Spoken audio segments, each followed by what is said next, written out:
La journée du 8 mars, c'est avec plaisir que je vais vous parler de cela, parce que ça a été le résultat d'une longue lutte de nos femmes, de nos sœurs des États-Unis qui ont eu à lutter contre le mauvais traitement qu'elles subissaient dans les usines où elles travaillaient et dans leur lieu de travail.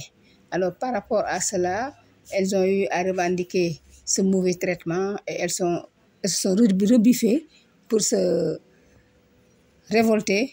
Et dans cette révolte-là, il y a eu des morts, il y a eu des blessés, et il y a eu des femmes qu'on a brimées. Et le monde entier s'est vraiment stupéfait pour cela. Alors c'est ce qui a fait qu'au niveau des Nations Unies, la journée du 8 mars a été retenue comme journée internationale de la femme. C'est pour commémorer ces femmes qui ont été brimées, qui ont été mortes pour la bonne cause de la femme. Dans le domaine politique, vous savez, pour toute femme qui fait de la politique, ce n'est pas une chose facile. Parce qu'il faut avoir d'abord les moyens de faire sa politique, même si on a de bonnes idées. Mais pour pouvoir avancer dans la politique, il faut vraiment avoir les moyens. Et les moyens, le nerf de la guerre, c'est surtout les moyens financiers. Tant que l'autonomisation des femmes n'est pas encore faite, et je ne pense pas que ce soit demain la veille, ça sera très difficile pour une femme de pouvoir mener sa barque sur le chemin de la politique. La politique, ce n'est pas une chose simple. Elle n'est pas du tout facile, surtout pour une femme.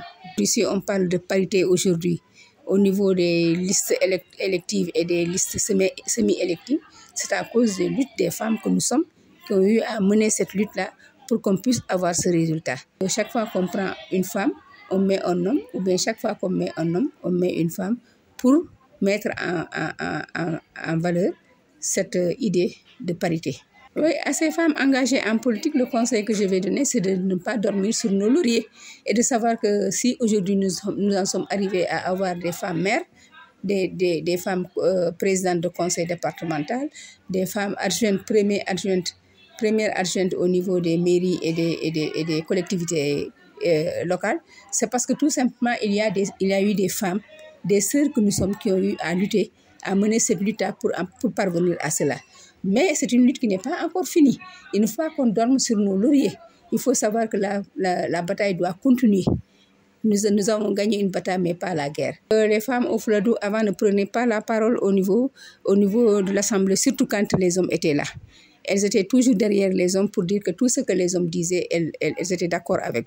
Mais aujourd'hui, nous avons vu qu'avec les femmes, quand même, elles émettaient leurs idées, elles revendiquaient leurs idées et elles revendiquaient des postes où elles croient qu'elles sont capables de pouvoir faire quelque chose. Ça, que ça plaise ou non aux autres, elles le font. Aujourd'hui, elles savent qu'elles ont une certaine responsabilité sur les épaules qu'elles doivent mener et que par rapport à cela, elles doivent continuer le combat, elles doivent lutter pour sortir la tête de l'eau. Oui, mon dernier mot, c'est de souhaiter une bonne fête de 8 mars à toutes les femmes et que les femmes sachent aussi que les hommes, ce n'est pas des ennemis, mais c'était des compléments.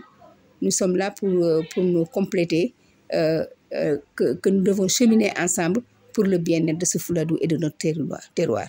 Si nous voulons sortir Kolda de l'ornière, il faudrait qu'ensemble, autant les hommes que les femmes, nous donnons la main pour qu'on puisse parvenir au développement de Kolda.